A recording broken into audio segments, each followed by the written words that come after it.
My dear friends, welcome back. In this video we are going to learn about land revenue settlements that were introduced in British India. So we will be basically dealing with three types of land revenue policy that were introduced in British India. The first one was the permanent settlement, the second one was the Ryotwari settlement, and the third one was the Mahalwari settlement. Now we will look into the permanent settlement. What were the salient features of this settlement, what were pros and cons of this settlement, and what were the area that were introduced in which this land revenue permanent settlement system was introduced. So first thing is that it was initiated by Governor General Lord Cornwallis in 1793. Lord Cornwallis was the Governor General of Bengal from 1786 to 1793, and he was the person who had initiated this permanent settlement. Now John Shore, who was the successor of Lord Cornwallis, meaning he was the Governor General of Bengal from 1793 onwards to up to 1798, he had planned this permanent settlement system. Okay, now where was this implementation area? So this was implemented in the provinces of Bengal, Bengal Presidency, Bihar, Odisha, Banaras of UP means eastern part of UP was there, and northern Karnataka means this part was there, which permanent settlement was introduced. Now when we talk about the entire British area, this also includes nowadays what we call Pakistan and the Bangladesh, and the lower areas of Myanmar was also included in British area. And this permanent settlement was introduced in almost 20%, exactly 19% of the British area. Now the Cornwallis called the Jamindars were the intermediaries who were introduced in this permanent settlement. He called Jamindars the actual owner of the land. Why he called these Jamindars actual owner of the land? For the reason that they had the power to sell or transfer the land according to their wish. Okay. Now what were some salient features or special features of this permanent settlement that was introduced? First one was that it was in this system there was a permanent amount of land that was fixed. Permanent amount means the land revenue was not going to be changed or revised. Okay, so permanent amount was fixed that was to be collected by the officers or the Jamindars.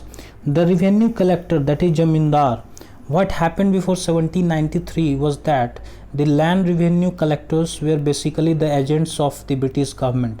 But after 1793, with the introduction of this permanent settlement, the land revenue collector, that is Jamindar, was not just the agent of the government or the officer of the government, but also the owner of the entire land. This was a significant change from what was happening before 1793.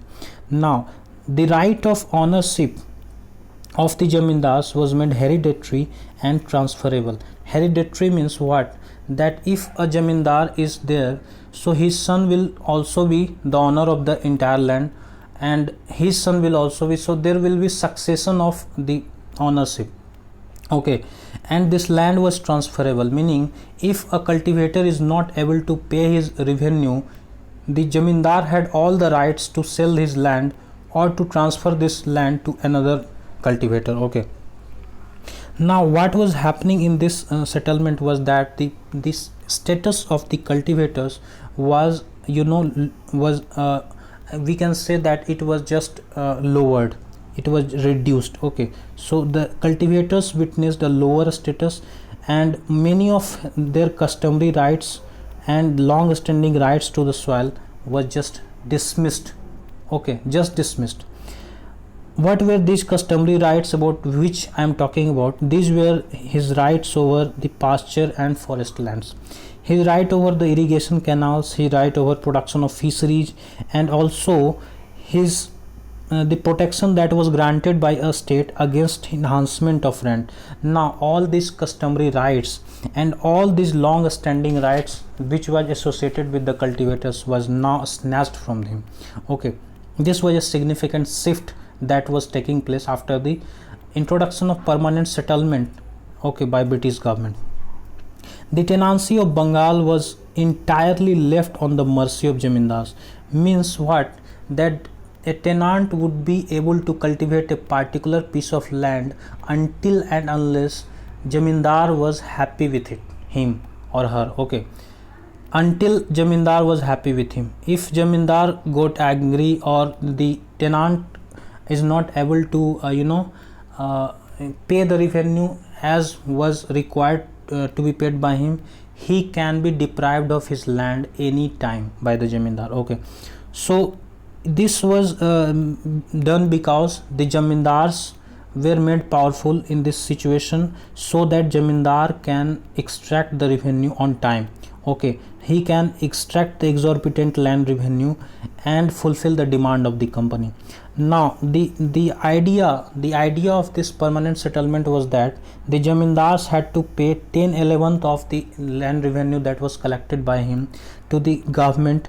Okay, and 1/11 of the the land revenue that was derived from the peasantry was to be kept in his pocket. Okay, also the Jamindar had to pay this revenue this on a very fixed date. This due date or the fixed date was fixed on any day of the month, up to which the Jamindars had to anyhow pay this land revenue. If Jamindar failed this, if Jamindars were unable to pay this required revenue, he was deprived of his Jamindari. Okay, so this was a significant shift. Now, how permanent settlement had benefited Britishers? Okay, the first thing is that before the introduction of permanent settlement in 1793, the company had the trouble of fluctuating income. The income of the company was fluctuating every year. But after this introduction of permanent settlement, there was a stability in income, because there was exorbitant rate of revenue that was fixed, and that too was fixed on a due date, and this was anyhow to be the Jamindar had to pay this revenue on a fixed date, and because there was always a fear of loss of Jamindari, so there was a stability of income, security of income to the government.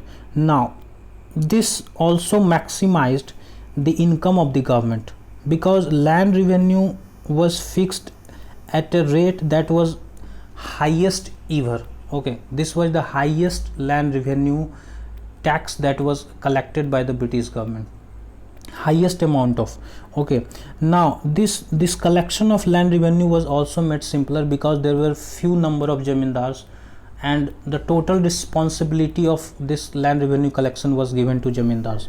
Okay, the permanent settlement also, British expected that this introduction of permanent settlement would increase the agricultural production, and the reason why they expected such a situation is that the land revenue was not going to be increased in future, because this was a permanent settlement, and even if the Jamindar's income went up, Jamindar were not supposed to they were not supposed to they pay their extra income to the government. So whatever extra income that Jamindars were able to keep in his pocket, they were supposed to invest in agricultural productivity. They were supposed to invest in increasing the productivity of the land. So in this way, Britishers thought that in this way they will be able to maximize the profit. Now the second system was the Ryotwari system. What was this settlement system? In this system, what was happening is that when British government was established in South and Southwestern India, mainly Madras and the Bombay Presidency, there was no any Jamindar or any hereditary landowner. Okay, so there was some sort of difficulty in collecting revenue, because there was no traditional Jamindar there. Alexander Reed, who was a British government official, and Thomas Munro, who was the governor of Madras at that time, had introduced this system in Madras Presidency in 1820. Okay, in this system, cultivator was recognized as the owner. Okay, and he was responsible to pay the land revenue. Now Munro who was the protagonist of this settlement system. He called this settlement as always prevailed in India. He considered this as nothing new in India. This was a system that was always existing in India. So this was introduced in parts of Madras and Bombay presidencies in the beginning of 19th century, basically 1820. I have already described here. Okay, this area, whole area up to Telangana, and this Maharashtra, Gujarat area, this was the area, and also southern Karnataka area. These were the area where this Ryotwari settlement was introduced. Some of the features of Ryotwari settlement was that peasants were made the owners of their land, and they were directly responsible to give revenue, means there was no intermediary. Then it was introduced in 51, more than 50%, more than half of the British area. Thomas Munro, he was the person who was the governor of the Madras presidency at that time. He was the person who had introduced this system. The most important fault, the biggest fault in this system was that the land revenue that was fixed was excessively very high, and it was periodically revised after every 20 to 30 years.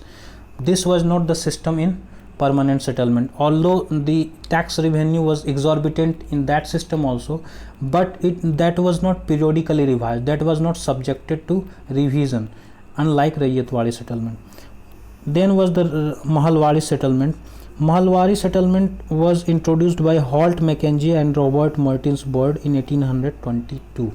Okay, this was based on the principle of group lagan, means Rayyat were not individually responsible to pay the tax, but a group of villages were made a unit of land revenue collection system.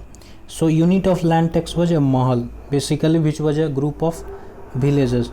Under this mahal, what was happening, that one or more villages were asked to join. Okay, where was this implemented? In the areas of Punjab, UP and Central Province, in 30% of British area. Now the rate was very high, again like in Mahalwari system, and also like in the Ryotwari settlement, and the what was happening in that permanent settlement system. Similarly, in this system also the rate was very high, and the peculiar feature of this system was that only cash was accepted under this system. Now this was a modified version of Jamindari system, and this was introduced in this area. Okay, the eastern part of UP was the place where this permanent settlement was introduced. Okay, now we have talked about all these things. Periodic revision was also a characteristic feature of Mahalwari settlement system, which was not present in permanent settlement, but it was like Ryotwari settlement, where were 20 to 30 years were the time where this land revenue system was revised. Now what was the devastations that was caused by Britishers after introduction of these three settlement systems? First thing is that the Jamindari and the Ryotwari systems were a fundamental departure from what was existing in traditional land system of the country. Second, there was an increment of absentee landlordism. So absentee landlordism means such a owner who does not live within the lands where his ownership is, means the landowner is not living where he owns the land. What was happening is that Jamindars were usually living in urban areas and his land were in villages. So this was the system that was introduced by Britishers. Also a form of private property in land was introduced. This was never existent in India, private ownership of land. Now what was happening, that all over the country land was made sellable, mortgageable and alienable. Okay, alienable means any time a tenant can be deprived of his land over which he is cultivating. Okay, now what was the idea behind making the land transferable or sellable? Okay, if suppose if suppose a tenant is not able to pay his revenue on a due date, so what would be government doing in that scenario? So if the land was not sellable, the government would find it very difficult to extract the land revenue from the tenant. But in case the land is sellable or mortgageable, the government could easily deprive the tenant from the land and sell his land to another tenant and extract the required amount of revenue that the government wanted. So that was the reason why this land was made transferable or sellable. Then this land was made a commodity which could be freely bought and sold. Okay, so this making of land as a commodity was making a fundamental change in the existing land system of the country. And this fundamental change it affected the stability and the continuity that was there in Indian villages, and this was completely second by this making of land as a commodity. Okay, now the Deccan riots, okay, which was started as social boycott movement against the heavy taxation system that was introduced in Ryotwari system in 1874, was a manifestation of the devastations that had been caused by this land revenue settlement by British government in Indian villages. There were many agrarian riots what had taken place. Riot means violent struggle, a violent clash. So Deccan riot was a manifestation of what was the devastation that was caused by the British after introduction of this three land revenue policy. Now, since Deccan area was belonging to an area where Ryotwari system was introduced, so Ryotwari system was basically criticized for heavy amount of taxation that was fixed in this system. So this was all about in this video. Thank you very much.